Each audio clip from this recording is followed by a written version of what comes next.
start. Mr. Vice Chairman, sir, I appreciate and welcome the various steps taken by the government so far to arrest the increasing trend in the prices of several commodities.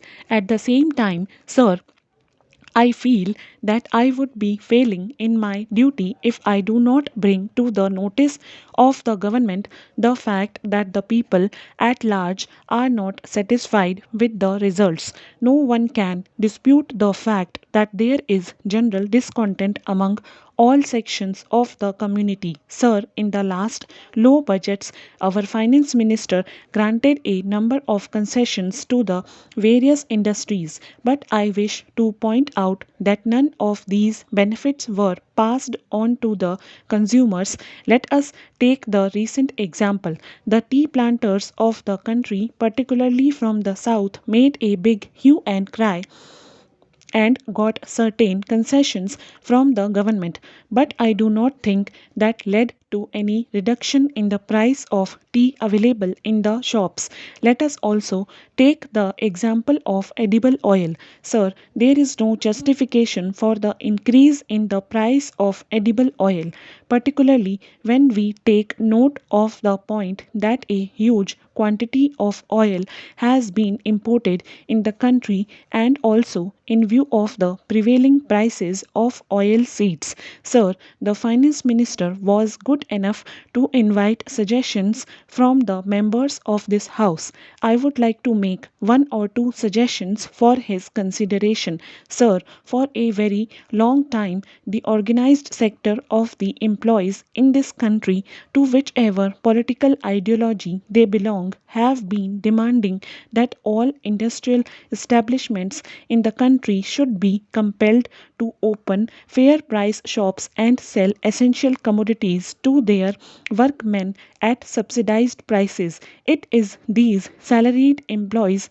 who are prepared to pay any price, sometimes demanded by traders, and as a result, the prices are shooting up.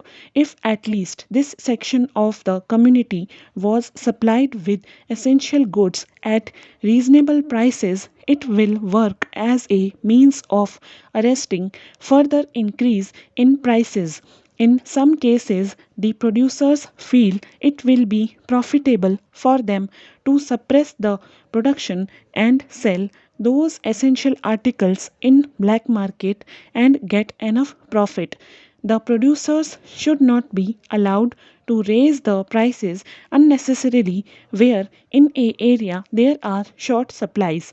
There is also another point I would like to bring to the notice of the Honorable Minister. Sir, the Excise Inspectorate is not as effective as it should be. I am coming, sir, from an area where nearby there are large number of oil mills which produce oil, particularly groundnut oil.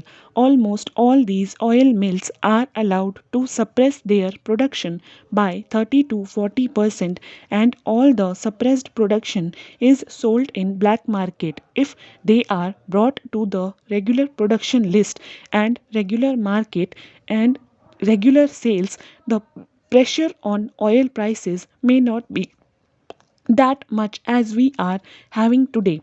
Sir, I would urge upon the government to continue to be vigilant and take further necessary steps to hold the price line. Before concluding, sir, I would like to appeal to all my colleagues, particularly those in the opposition, not to support any action which disrupts production, leading to shortage and consequently further increase in price. Far from helping the government in bringing down the prices before the by elections in the states for Lok Sabha, they were praying for increase in prices in the hope that this increase in prices will have an effect on the election results.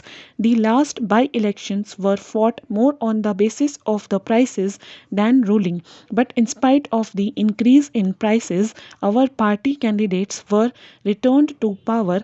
This does not mean that the people are satisfied with the prices that were prevailing, but in spite of their difficulties and in spite of the higher prices, the people of this country believed our leader and our party. They also believed in our capacity to hold the price line. They also believed that this can be done and controlled only by the government led by the Prime Minister and by no other person.